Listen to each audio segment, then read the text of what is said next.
Good morning my dear students. आज की इस क्लास में हम लोग बेटा बहादुर कहानी की समीक्षा को देखेंगे। किसको देखेंगे बेटा? बहादुर कहानी की समीक्षा।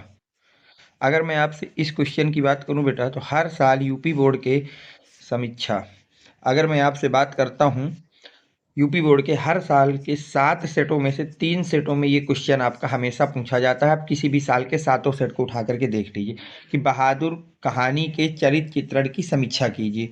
तो देखिए, इस क्वेश्चन को 5 मार्क्स का क्वेश्चन आता है। आपको किस तरह से सॉल्व करना है कि आपको पूरे के पूरे 5 नंबर इससे मिल सकें। तो देखिए, किस तरह से हम हेडिंग डालेंगे, कौन कौन सी हेडिंगें डालेंगे, ये सब आज हम इस वीडियो में कवर करेंगे। बहादुर कहानी की समीक्षा।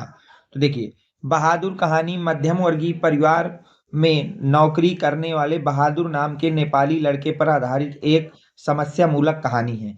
कहानी कला के तत्वों के आधार पर कहानी की समीक्षा निम्न प्रकार से है। शीर्षक: प्रस्तुत कहानी का शीर्षक लघु, आकर्षक, सरल तथा सार्थक है।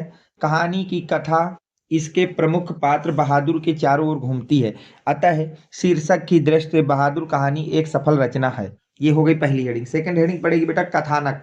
कौन सी पड़ेगी बेटा? कथानक।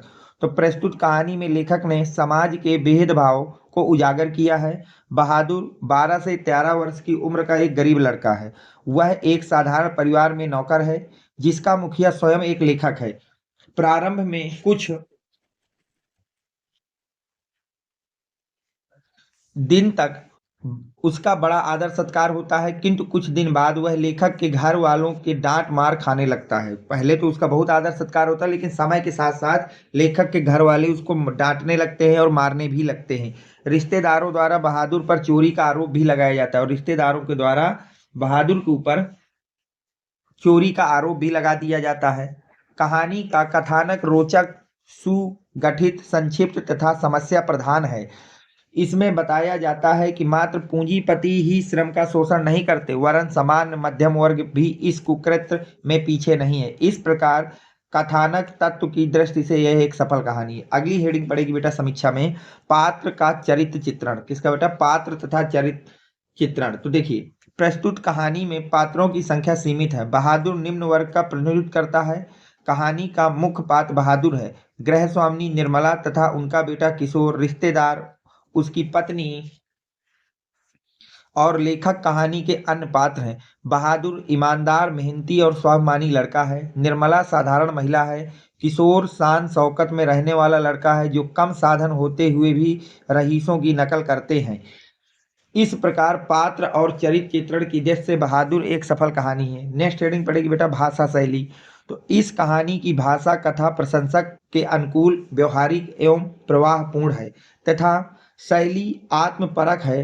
प्रचलित मुहावरों का प्रयोग भाषा की विशेषता है, जैसे 9-2-11 होना, माथा ठनकना, पेट में दाढ़ी होना। उर्दू तथा अंग्रेजी शब्दों का प्रयोग भी मिलता है, जैसे किस्सा, तमीज, सिनेमा, रिपोर्ट आदि। लास्ट हेडिंग आप डालेंगे समीक्षा में बेटा देश काल तथा वातावरण। देश काल तथा वातावरण। तो प्रस्तुत कहानी एक मध्यम वर्गीय परिवार द्वारा नौकर रखना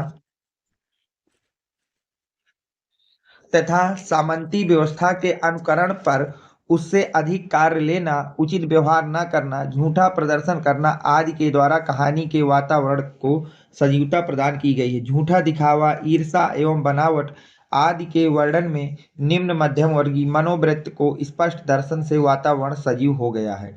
तो इस तरह से आपको पूरी इसकी कथानक का समीक्षा कर देना है, तो यहाँ से आपको पूरे 5 नंबर मिल जाएंगे।